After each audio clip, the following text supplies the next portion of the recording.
Hi there, Brian here. Welcome back to the Cash Flow Desk. Today we're talking about runway projections, how to build them like a pro, and why they're absolutely critical for any growing business. If you've ever wondered how long your cash will last, or when you'll need to raise more funding, runway projections are your answer. They're not just spreadsheet exercises, they're survival tools. Here's what we'll cover: what runway actually means, how to build accurate projections, the key variables that matter most, and some common mistakes that can throw your numbers way off. Let's dive in. So let's start with the basics. Runway is how long your business can operate with the cash you have right now. Think of it like fuel in a car. If you're burning through $50,000 a month and you have $500,000 in the bank, you've got 10 months of runway. Simple math. But here's where it gets interesting. Runway isn't just about today's burn rate. It's about projecting how that burn rate will change as your business grows or contracts. Building a solid runway projection starts with your current financial position. You need three key inputs: your current cash balance, your monthly burn rate, and your growth assumptions. Let's break this down. Your cash balance is straightforward. It's what's sitting in your accounts right now. Your burn rate is your monthly cash outflow minus your monthly cash inflow.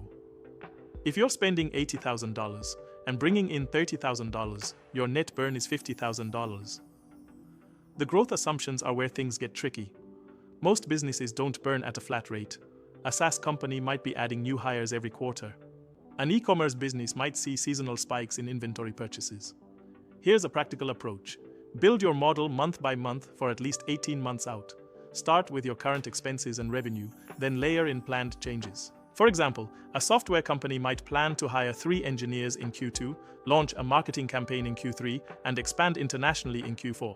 Each of these moves changes the burn rate, and your runway projection needs to reflect that. The key is being realistic about timing. New hires don't start contributing revenue on day one. Marketing campaigns take time to generate leads.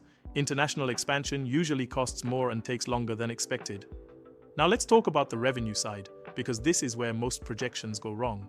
Revenue growth rarely follows a straight line. A services business might land a big contract that kicks in 3 months from now. A SaaS company might have annual renewals that cluster in certain quarters.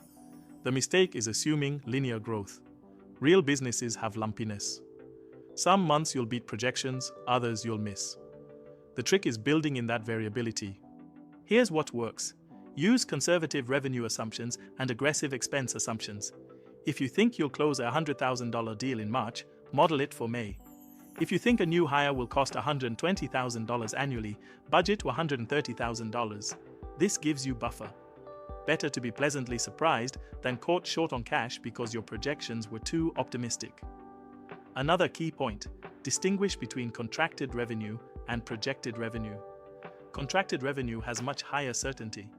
A SaaS business with $2 million in annual recurring revenue has a solid foundation to build from. Smart runway projections aren't just one model, they're 3 models: best case, base case, and worst case. Your base case should be your most realistic projection. Best case might assume faster revenue growth or delayed hiring. Worst case might assume slower sales cycles or unexpected expenses. For example, a growing e-commerce company might model their base case with 15% monthly revenue growth, best case with 25% growth, and worst case with 5% growth. Each scenario gives them different runway lengths and different decision points. In any runway projection, some variables matter more than others. Focus on the big levers. For most businesses, payroll is the biggest expense line. Small changes in hiring plans can dramatically impact runway. A company planning to hire 10 people might extend their runway by 3 months just by slowing that to 8 people. Customer acquisition cost is another big one. If your CAC jumps from $500 to $700, that changes everything about your growth trajectory and cash needs. And don't forget about working capital. Inventory-heavy businesses need to model seasonal buildups. Service businesses need to account for payment timing and collection cycles. Let me share the biggest mistakes that throw off runway projections. The first is forgetting about taxes. If you're profitable, you'll owe quarterly payments. If you're growing fast, you might trigger sales tax obligations in new states. Another common miss is one-time expenses. Office moves, equipment purchases, legal fees for fundraising. These can easily add $50,000 to $100,000 to your quarterly burn. And here's a big one: assuming you can cut expenses instantly. If cash gets tight, you can't just flip a switch and reduce payroll. there are notice periods, severance costs, and operational minimums to consider. Here's the bottom line. Runway projections aren't just financial exercises. They're strategic tools that help you make better decisions about hiring, spending, and fundraising. Build them conservatively, update them monthly, and always run multiple scenarios. Your future self will thank you when you see that cash crunch coming 6 months early instead of 6 weeks. If this was helpful, hit like and subscribe for more finance insights.